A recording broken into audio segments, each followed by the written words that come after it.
এই শিশু উপদেষ্টা নাহিদ বলছে যে আমরা তো অবৈধ, সাংবিধানিক ভাবে আমাদের কোনো জায়গা নেই। কথাটা খুবই সত্যি। অর্থাৎ তারা একটা ভয়ঙ্কর ভয়ের মধ্যে আছে যে সংবিধান যদি এটাকেই মেনটেন করতে হয় তাহলে তারা একটা অসাংবিধানিক ভাবে আছে, অবৈধ ভাবে আছে, ভবিষ্যতে তাদের ফাঁসি হয়ে যেতে পারে। তাই তারা কি বুদ্ধি বার করলো, তারা এটিকে মুক্তিযুদ্ধের একটা প্যারালাল জায়গাতে নিয়ে যাবে। তারা যুক্তিটা এরকম দিচ্ছে যে মুক্তিযুদ্ধের পরে যদি আপনারা নতুন সংবিধান করে দেশ গড়তে পারেন, তাহলে এটাকে যদি আমরা দ্বিতীয় মুক্তিযুদ্ধ বলে নতুন করে সংবিধান করি তাহলে এটা দ্বিতীয়বার। বুদ্ধির বহর দেখেন। অর্থাৎ ভবিষ্যতে তারা বলবে এটা নতুন করে আমরা দেশ স্বাধীন করেছি, তাই নতুন করে সংবিধান। চিন্তরে ভাই, ফাঁসির দড়ি তোরা কি কোনোদিন এড়াতে পারবি? এই সংবিধানকে পাশ কাটিয়ে যা করা হবে সবই অবৈধ। কয়েকটা বাচ্চা ছেলেদের কাছে সারা বাংলাদেশ জিম্মি হয়ে গেছে। বাংলাদেশ আওয়ামী লীগ নেই, ধরা যাক বাংলাদেশ আওয়ামী লীগ আপনি খুব খারাপ বলেন, তারা নেই দৃশ্যপটে, নেই। তাহলে আপনি কোন বালটা ছিটছেন? এই এত কিছু ফাঁকে আপনি কি প্রশ্ন করেছেন এই সচিবালয়ে আগুন লাগলো সেটার কি করলি রে? সিসিটিভি ফুটেজ গুলো কোথায় গেল? এটা নিয়ে কথা বলছিস না কেন? ডিপ সিতে কি হচ্ছে? পিটার হাস এখানে কেন এসেছে? সেন্ট মার্টিন বন্ধ করলি কেন? দ্রব্যমূল্যের কি হলো? দিল্লি না ঢাকা করলি, তাহলে ভারত থেকে তুই চাল আনছিস, মেট্রো রেলের কার্ড বানাচ্ছিস, তাহলে আমাদেরকে ভুজুং দিচ্ছিস কেন রে? এই দখলের 5 মাস পার হয়ে যাবার পর হঠাৎ করে এই চোর বা এই জঙ্গিগুলোর ধুম করে মনে পড়লো যে আরে আমরা তো 5 মাস আগে একটি কথা বলিনি, এখন বলবো। চারুলিকে আপনাকে আওয়ামী লীগের ভূত দেখাবে। অর্থাৎ দেখেন ভাই আমি কিছু করতে পারছি না এই আওয়ামী লীগের কারণে। এই ম্যান্ডেট আপনাকে কে দিয়েছে? আপনি কি কোনো ভোটের মাধ্যমে নির্বাচিত? আপনি কি কোনো গণভোটের আয়োজন করেছেন? বাংলাদেশের কত শতাংশ মানুষের মতামত আপনি নিয়েছেন? জেলা, উপজেলা, ইউনিয়ন, গ্রাম, মহকুমা, কোন পর্যায়ে গিয়ে আপনি পাবলিকের মতামত নিয়েছেন যে আমরা সংবিধান 72-এর সংবিধানকে বাদ করে দিব, আমাদের নতুন সংবিধান আনবো? সেটার মতামত আপনার আছে? আপনি নেননি। বাংলাদেশকে পাকিস্তানিকরণ প্রায় সম্পূর্ণ হয়ে গেছে। এটি এখন বোধ করি আর বাংলাদেশ নেই, এটি পূর্ব পাকিস্তান কিংবা পাকিস্তানের একটি অঙ্গরাজ্য হয়ে গেছে বলে আমাদের কাছে এখন মনে হচ্ছে। এই দেশ দখল হয়ে গেছে, ইউনুসের অধীনে চলে গেছে, ইউনুসের এনজিওর অধীনে চলে গেছে। এই দখলের 5 মাস পার হয়ে যাবার পর হঠাৎ করে এই চোর বা এই জঙ্গিগুলোর ধুম করে মনে পড়লো যে আরে আমরা তো 5 মাস আগে একটি কথা বলিনি, এখন বলবো। তারা করলো কি? গত 2 থেকে 3 দিন আগে হঠাৎ করে সম্মিলিতভাবে তাদের যে সাঙ্গপাঙ্গ আছে সবাই মিলে ঘোষণা দিল যে আমরা 31শে ডিসেম্বর আমরা একটি ঘোষণা দেব। খুব কায়দা করে সেটির নাম দিয়েছে প্রোক্লেমেশন অফ জুলাই রেভলিউশন। তারা জুলাইয়ের ঘোষণাপত্র পড়বে, নানান ধরনের ঢাক ঢোল বাজিয়ে তারা এটা বললো। 5ই আগস্টের পর থেকে এই গন্ডারগুলো বাংলাদেশে পুরো সপ্তাহ জুড়ে এমন একটা অবস্থা তৈরি করে রাখে, আপনি এদের ভাবতে না চাইলেও, এদের আপনি পাত্তা না দিলেও কোনো না কোনো ভাবে এরা আপনার সামনে এসে পড়ে। যেমন কোনো মানুষ তার মজুরির জন্য আন্দোলন করছে, এরা নাম দিয়ে দিয়েছে গার্মেন্টস লীগ। রিক্সাওয়ালারা ব্যাটারি চালিত রিক্সার জন্য আন্দোলন করছে, নাম দিয়ে দিয়েছে রিক্সা লীগ।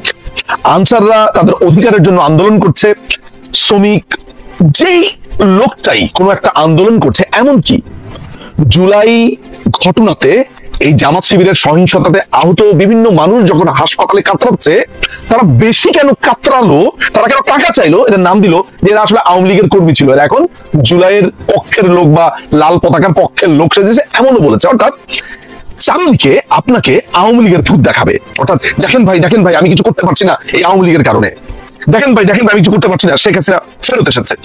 নানান ভাবে আপনাকে আওয়ামী লীগের ভূত দেখাচ্ছে, আওয়ামী লীগের গল্প আপনাকে বলছে, আর তাদের মুখের মধ্যে তো আছেই ফেসিজম, ফেসিস্ট, নানান ধরনের কথাবার্তা। অর্থাৎ কোনো না কোনো ভাবে বাংলাদেশে গত 5.5 মাস ধরে চিন্তা করে দেখুন তো যে তারা আলোচনাতে থাকতে চেয়েছে কি চায়নি। ধরা যাক আপনি তাদেরকে নিয়ে 2 দিন আলোচনা করলেন না, 3 দিনের মাথাতে একজন আরেকজনের গাড়িতে ধাক্কা মেরে বলবে আমাকে খুন করতে চেয়েছে, আমার গাড়ি টাকা দিয়েছে। কেউ যদি ধরেন ফোনে কেউ মজা করে তাদের সাথে কথা বলে আমাকে হত্যার হুমকি দিয়েছে। এক লোক সম্পূর্ণ একটা ডাইল খোর, একটা ড্যান্ডি খোর, রংপুরের এক ছেলে, সে বলছে তাকে নাকি হত্যার হুমকি দিয়েছে, নিজেই তার নিজের দরজার মধ্যে লিখে রেখেছে সমন্বয়ক সাবধান বা সামথিং লাইক দ্যাট। অর্থাৎ প্রত্যেকটা সময় তারা আলোচনার মধ্যে থাকতে চাইছে, আলোচনার একটা বস্তু হতে চাইছে। এইটা তো আছেই মূলনীতি।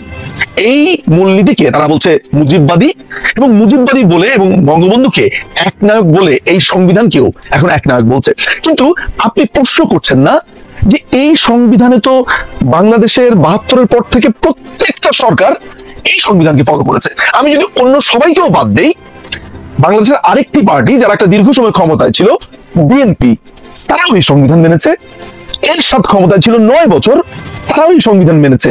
What about that? এবং এই সংবিধান নিয়ে প্রচুর আলাপও হয়েছে তার পক্ষে, এরাই বলেছে হচ্ছে এই যে আপনি ক্ষমতা দখল করলেন, এই যে আপনি নতুন করে সংবিধান আনতে চান, যেটা আগামীকালকে খুব সম্ভবত ঘোষণা দেওয়া হবে, ফরহাদ মজার এটা বারবার বলে আসছে, এই ম্যান্ডেট আপনাকে কে দিয়েছে? আপনি কি কোনো ভোটের মাধ্যমে নির্বাচিত? আপনি কি কোনো গণভোটের আয়োজন করেছেন? বাংলাদেশের কত শতাংশ মানুষের মতামত আপনি নিয়েছেন? জেলা, উপজেলা, ইউনিয়ন, গ্রাম, মহকুমা, কোন পর্যায়ে গিয়ে আপনি পাবলিকের মতামত নিয়েছেন যে আমরা সংবিধান 72-এর সংবিধানকে বাদ করে দিব, আমাদের নতুন সংবিধান আনবো? সেটার মতামত আপনার আছে? আপনি নেননি। আপনি গণতন্ত্রের কথা বলছেন, আপনি জনগণকে সম্পৃক্ত করবার কথা বলছেন, বইয়ের পরতে পরতে বারবার বলছেন যে আমাদেরকে সংস্কার প্রয়োজন, সংস্কার প্রয়োজন।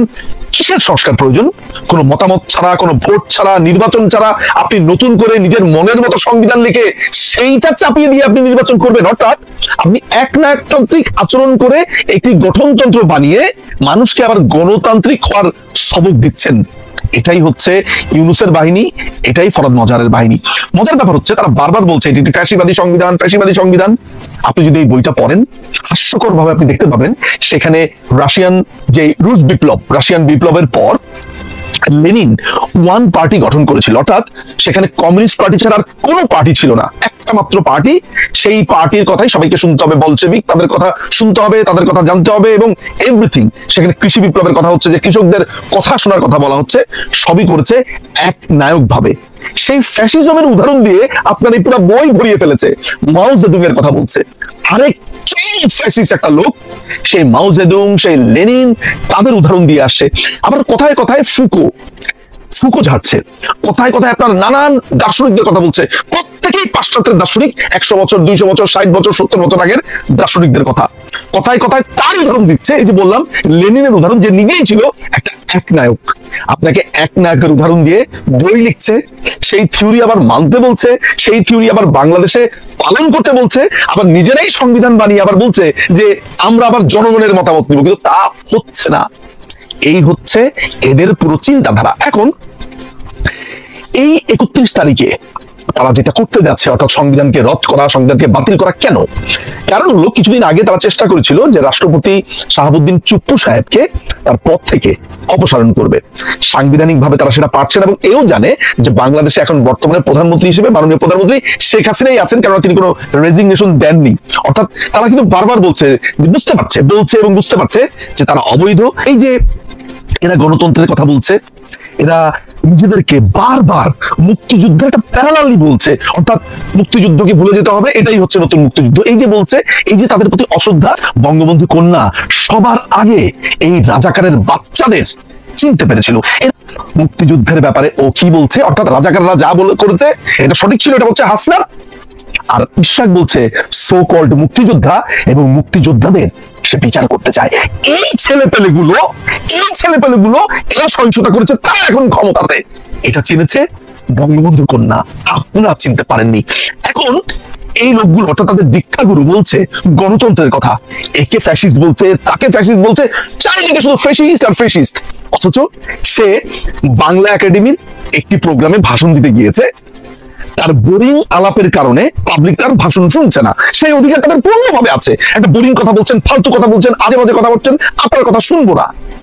সে ধমক দিয়ে উঠেছে, আমার কথা শুনতে হবে, এই কথা শুনছো না কেন, বের হয়ে যাও।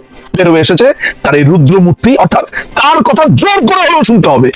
একটা সামান্য প্রোগ্রামে যিনি জোর করে কথা শোনান, তিনি সারা বাংলাদেশের মানুষকে ঠিক কেমন রাখবে, বা এই দীক্ষাগুরুর গন্ডাররা এই দেশ কিভাবে চালাবে বুঝতেই পারছেন। অর্থাৎ বাংলাদেশকে ওরা মনে করছে যে ওদের একটা, যে ছোট বাচ্চারা খেলে না, ওটা ক্লে দিয়ে, ল্যাবে বানানো কিছু ক্লে টাইপের আছে, কেউ ঘর বানায়, কেউ গাড়ি বানায়, বা এটাকে আবার ভেঙে আপনি আবার ধরা যাচ্ছে যে আপনি মানুষ বানিয়ে ফেলতে পারেন। অর্থাৎ এই বাংলাদেশকেও তারা এই কাদামাটির মতো ভেবেছে যে কখনো আমি সংবিধান চেঞ্জ করব, কখনো আমি এটা করব, কখনো ওটা করব। এই এত কিছুর ফাঁকে আপনি কি প্রশ্ন করেছেন, এই সচিবালয়ে আগুন লাগলো সেটার কি করলি রে? সিসিটিভি ফুটেজ গুলো কোথায় গেল? এটা নিয়ে কথা বলছিস না কেন?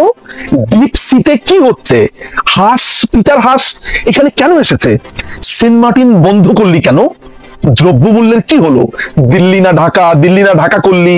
তাহলে ভারত থেকে তুই চাল আনছিস, মেট্রো রেলের কার্ড বানাচ্ছিস, তাহলে আমাদেরকে ভুজুং ভাজুং দিচ্ছিস কেন রে? বারবার ভারত বিদ্বেষ করছিস কেন রে? প্রশ্ন আপনি করছেন না, তাই প্রশ্নের উত্তরও আপনি পাচ্ছেন না। কয়েকটা বাচ্চা ছেলের কাছে সারা বাংলাদেশ জিম্মি হয়ে গেছে। বাংলাদেশ আওয়ামী লীগ নেই, ধরা যাক বাংলাদেশ আওয়ামী লীগকে আপনি খুব খারাপ বলেন, তারা নেই দৃশ্যপটে, নেই। তাহলে আপনি কোন বালটা ছিটছেন? আপনি এত বড় বড় কথা বললেন যে আওয়ামী লীগ নাকি মুক্তিযুদ্ধকে তার পকেটে ঢুকিয়েছে, বঙ্গবন্ধুকে সার্বজনীন হতে দেয়নি। তাহলে এই যে মুক্তিযুদ্ধকে সকল মুক্তিযোদ্ধা বলছে, মুক্তিযুদ্ধকে এভরিডে অপমান করছে, এই সহিংসতার সাথে মুক্তিযুদ্ধকে আপনার তুলনা করছে, 72-এর সংবিধান বাদ দিচ্ছে, আপনি মুখে কোন বালটা পড়ে আছেন, কিচ্ছু বলছেন না। অনেকে বলবেন মুখের ভাষা খারাপ করি, আপনাদের জন্য মুখের ভাষা আমি ভালো করি কি করে? এতগুলো মানুষ কোনো প্রতিবাদ করছেন না, কেউ কোনো কথা বলছে না।